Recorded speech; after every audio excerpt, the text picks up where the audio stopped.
May June నెల రాకముందే సూర్యుడు తన ప్రతాపం చూపిస్తున్నాడా? భారత వాతావరణ విభాగం ఏమంటోంది? వేసవిలో తీసుకోవాల్సిన జాగ్రత్తలేంటో చూద్దాం.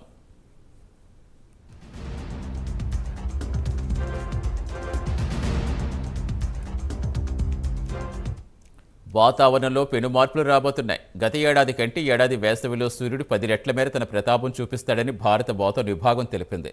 2015, 17, 19 సంవత్సర కాలంలో వేసవిలో ఉదయం ముఖమెండ రావడంతో వేడి మొదలైంది.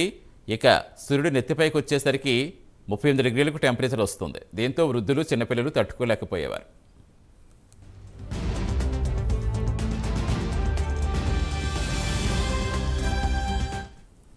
రాష్ట్రంలో మరికొన్ని ప్రాంతాల్లో మధ్యాహ్నం 40 డిగ్రీలు అంతకంటే ఎక్కువగానే నమోదవుతుండటంతో వృద్ధులు పెట్టెలా రాలిపోయారు. ఆ వృద్ధులే కాకుండా చిన్నారులు, గ్రామాల్లో కూలీలు సైతం తనువు చాలించారు.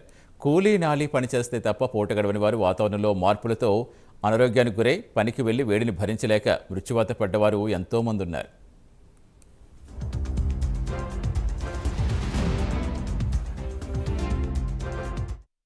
మరోవైపు రాగల వేసవిలో ఎండలు ఎక్కువగా ఉండే అవకాశం ఉందని భారత వాతావరణ విభాగం అధికారులు తెలిపారు. 2015, 17, 19 సంవత్సరాల్లో నమోదైన ఉష్ణోగ్రతల కంటే ఏడాది టెంపరేచర్ అధిక సంఖ్యలో నమోదయ్యే అవకాశం ఉందని తెలిపింది.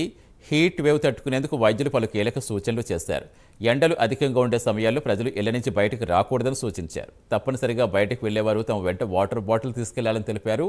ఎక్కువ శాతం నీడలో ఉండే విధంగా చూసుకోవాలని, చర్యలు తీసుకోవాలని వెల్లడించారు.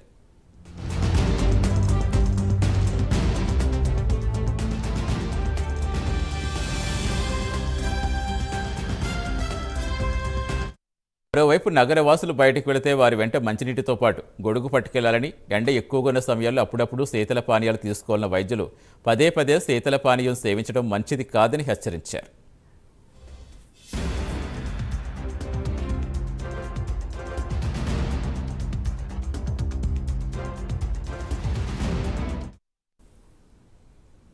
విశాఖ మధురవాడ